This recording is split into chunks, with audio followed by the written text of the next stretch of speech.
तकरीबन 60,000 के करीब लोग अपनी जॉब से फारिग हो जाएंगे। उनमें वैसे एक नाचीज़ मैं भी हूँ। जब भी न्यूज़ में आता है कि कौन सी कंपनी कितने ले ऑफ्स कर रही है तो 100-200 का तो जिक्र ही नहीं होता, हज़ारों की तादाद में नंबर आता है। लोगों की जॉब्स ख़त्म होना तो एक तरफ, बहुत सारी ऐसी कंपनीज़ हैं जो वैसे ही बंद हो रही हैं। अस्सलाम वालेकुम and welcome back to another video. दुनिया की चौथी बड़ी इकॉनमी जर्मनी तकरीबन बढ़ चुकी है। चलो अभी पूरा नहीं, हालात ख़राब हो, इतना ज़्यादा क्राइसिस नहीं है, लेकिन क्राइसिस ऐसा ऐसा बढ़ता जा रहा है। और क्राइसिस से मुराद मेरा इकनॉमिकल क्राइसिस है। आपने ख़बरों में देखा होगा कि डिफरेंट कंपनीज़ हैं जो अनाउंसमेंट कर रही हैं जी कि यहाँ पर ले ऑफ्स हो रहे हैं, लोगों की जॉब्स जा रही हैं। कुछ लोगों को गोल्डन हैंडशेक करके भी लोगों को फारिग किया जा रहा है, या बहुत सारे लोगों को टर्मिनेशन, सिर्फ उनको नोटिस पीरियड दिया जाता है जी कि 3 महीने 6 महीने या 1 साल जितना भी उनका बनता है लीगली, और उसके बाद उन लोगों को फारिग किया जा रहा है। लोगों की जॉब्स ख़त्म होना तो एक तरफ, बहुत सारी ऐसी कंपनीज़ हैं जो वैसे ही बंद हो रही हैं, और इनमें से तो कुछ ऐसे जो बड़े बड़े नाम हैं जिनको कभी किसी ने सोचा भी नहीं था। फॉर एग्ज़ाम्पल वॉक्सवैगन सबसे बड़ी मिसाल है जो 2-3 महीनों से ख़बरों में है। वॉक्सवैगन ने जर्मनी में अपने 3 प्लांट्स बंद किए हैं। 3 प्लांट्स।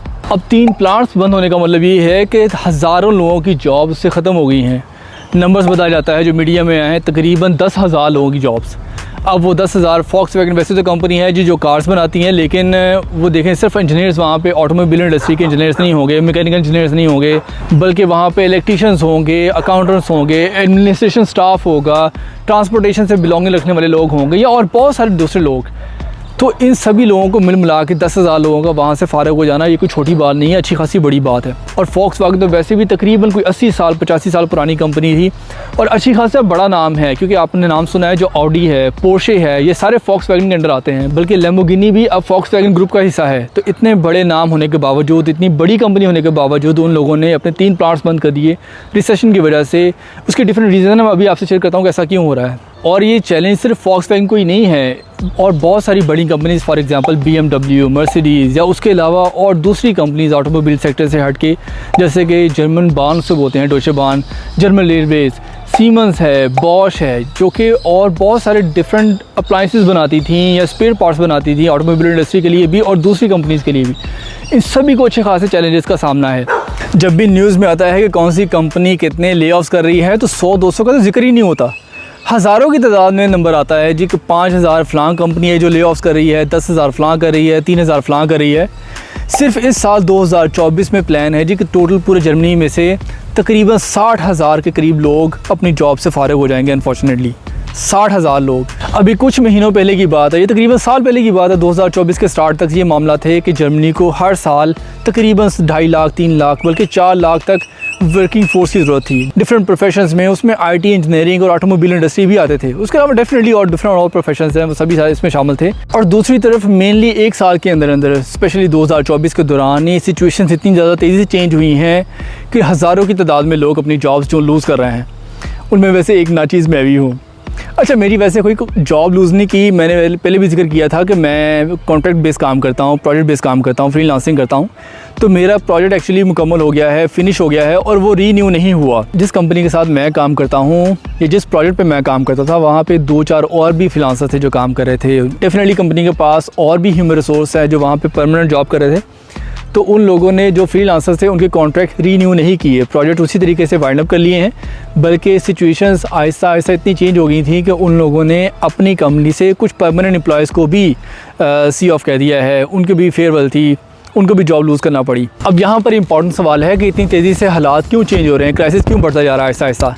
उसका आसान जवाब ये कि किसी भी मुल्क की इकॉनमी चलती है वहाँ की प्रोडक्ट्स, लोकल प्रोडक्ट्स को बेचने से, और जर्मनी में कॉस्ट ऑफ प्रोडक्शन प्रोडक्ट्स की ज़्यादा हो चुकी है। उसकी सबसे बड़ी वजह है जो वॉर स्टार्ट हुई है रशिया और यूक्रेन की, क्योंकि एक्चुअली जर्मनी सस्ती गैस ख़रीदता था, रशिया से सस्ती एनर्जी ख़रीदता था, और उसके ऊपर इंडस्ट्री चलती थी। ऑलमोस्ट तकरीबन 35 to 40% जर्मनी की जो इंडस्ट्री है वो रशियन गैस के ऊपर डिपेंडेंट थी।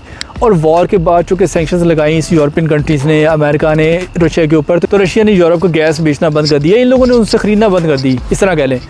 तो चूँकि सस्ती गैस नहीं मिल रही थी तो वो महंगी गैस इन लोगों ने बेल्जियम से, नॉर्वे से या अमेरिका से खरीदी। तो जब महंगी गैस खरीदना स्टार्ट की इन लोगों ने तो कॉस्ट ऑफ प्रोडक्शन बढ़ गई। कॉस्ट ऑफ प्रोडक्शन बढ़ने की वजह से एंड प्रोडक्ट की कॉस्ट बढ़ गई। उसमें एंड प्रोडक्ट आपकी ऑटोमोबाइल इंडस्ट्री आती है जो कि जर्मनी की मेनली इंडस्ट्री थी जो दुनिया को बेचते थे। उसके अलावा केमिकल ये लोग बेचते हैं और मशीन्स बेचते हैं। फॉर एग्जांपल मेडिकल साइंसेज की बहुत सारी मशीनरी जर्मनी बनाता है और पूरी दुनिया को बेचता है। तो इवेंचुअली करते करते हर चीज़ की जो कॉस्ट आहिस्ता आहिस्ता बढ़ती चली गई। तो जो दूसरी दुनिया के लोग हैं डिपेंडेंट होना स्टार्ट हो गए, वो दूसरी कंट्री से प्रोडक्ट्स खरीदना स्टार्ट हो गए। फॉर एग्जांपल मेनली इसमें चाइना है, क्योंकि चाइना में अभी भी एनर्जी क्राइसिस इतना ज़्यादा नहीं था, बल्कि चाइना ने उल्टा रशिया से गैस वगैरह सस्ती और ख़रीदना स्टार्ट कर ली। उसने अपनी कंट्री में लोगों को, कंपनीज़ को ज़्यादा रिलीफ दिया जी कि सस्ती गैस खरीदो और ज़्यादा प्रोडक्ट्स बनाओ। तो ये सबसे बड़ा फैक्टर था कि प्रोडक्ट की कॉस्ट बहुत ज़्यादा होगी, जिसकी वजह से ना जर्मन प्रोडक्ट्स अब उतनी नहीं बिक रही जितनी पहले बिकती थी। हालांकि कोरोना टाइम के ऊपर भी क्राइसिस इतना ज़्यादा नहीं था। दूसरा उसमें मेन फैक्टर है कि जो ख़ास तौर पे जर्मनी की इंडस्ट्री, ऑटोमोबाइल इंडस्ट्री है, वो प्रोडक्ट्स बेचते थे चाइना को और अमेरिका को।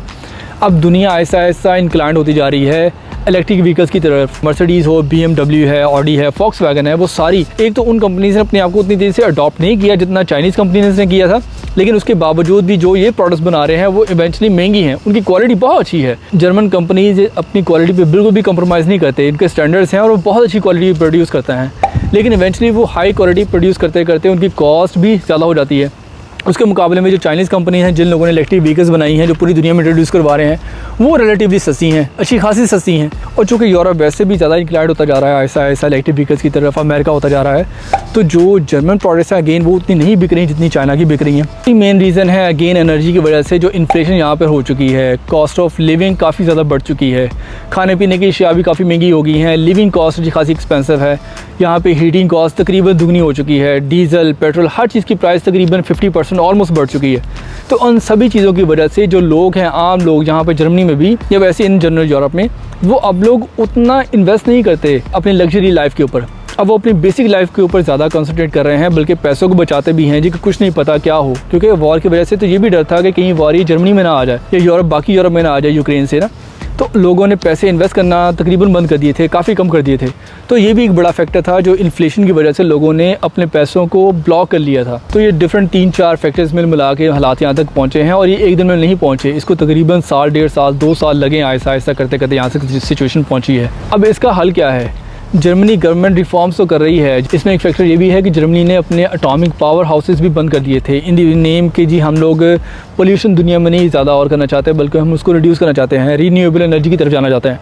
अब रीन्यूएबल एनर्जी के प्रोजेक्ट्स वैसे तो जर्मनी गवर्नमेंट ने काफ़ी ज़्यादा लगाए हैं, काफ़ी ज़्यादा हैं, लेकिन वो फिर भी जितनी डिमांड है इंडस्ट्री की वो कभी भी पूरा नहीं कर पा रहे, बल्कि मेरा ख्याल अगले 10 साल भी वो पूरा नहीं कर सकते। और दूसरी तरफ एटॉमिक एनर्जी के प्लांट्स भी बंद कर दिए थे, बल्कि जो कोल प्लांट्स थे या गैस के ऊपर जो प्लांट्स थे वो भी काफ़ी हद तक बंद कर दिए थे। तो ये इन सभी को भी गवर्नमेंट दोबारा रिवाइज़ कर रही है कि शायद उनको दोबारा स्टार्ट किया जा सके एमरजेंसी बेसिस पे, ताकि एनर्जी क्राइसिस को टैकल किया जाए और उसके बाद अपनी इंडस्ट्री को दोबारा उठाया जाए, कॉस्ट ऑफ प्रोडक्शन को किसी तरीके से दोबारा कम किया जाए ताकि हमारी प्रोडक्ट्स ज़्यादा बिकना स्टार्ट हों। तो अपने प्लान्स को फुलफ़िल करने के लिए जर्मन गवर्नमेंट के आगे एक और बड़ा चैलेंज है। गवर्नमेंट एक्चुअली कोalition गवर्नमेंट थी, 3 डिफरेंट पार्टीज़ ने मिलकर एक गवर्नमेंट बनाई हुई थी जर्मनी में, जो कि रिसेंटली तकरीबन कुछ हफ्ते पहले ही ख़त्म हुई है, टूट गई है। तो अब मोस्ट प्रोबेबली फरवरी में दोबारा जर्मनी में इलेक्शंस होंगे, एक नई गवर्नमेंट बनेगी और उसके बाद फिर वो रिफॉर्म्स करेगी या नए नए आइडियाज़ इंट्रोड्यूस करवाएगी कि किस तरीके से इन सारे चैलेंजेस को टैकल करना है। जनरली स्पीकिंग अभी तक न्यूज़ में ये है कि साल 2025 में तकरीबन 60,000 के करीब लोग मज़ीद जॉब्स लूज़ करेंगे। ऐसा होता है कि नहीं होता? गवर्नमेंट कितनी तेज़ी से रिफॉर्म्स करती है, कितनी तेज़ी से अपने प्लान्स को इम्प्लीमेंट करती है, इकोनॉमिकल पैकेजेस लेकर आती है कि ऐसा ना हो, लेकिन ये खबरों में है।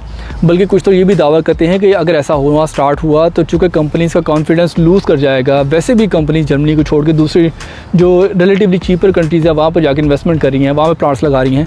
तो अगर ऐसा होना स्टार्ट हो गया तो फिर क्राइसिस खुदा ना खासा बढ़ सकता है। जर्मनी के लिए एक बड़ा चैलेंज आ जाएगा जो कि पहले जर्मनी ने पिछले कई डेकेड से नहीं देखा था। तो बताने का मकसद ये कि मेरी जॉब ख़त्म नहीं हुई, मेरा प्रोजेक्ट ख़त्म हुआ है, और मैंने वैसे खुद भी इस चीज़ को तो बेहतर समझा कि थोड़ी सी ब्रेक लेनी चाहिए, क्योंकि मेरी प्रायोरिटीज़ खुद भी थोड़ी चेंज हो रही हैं।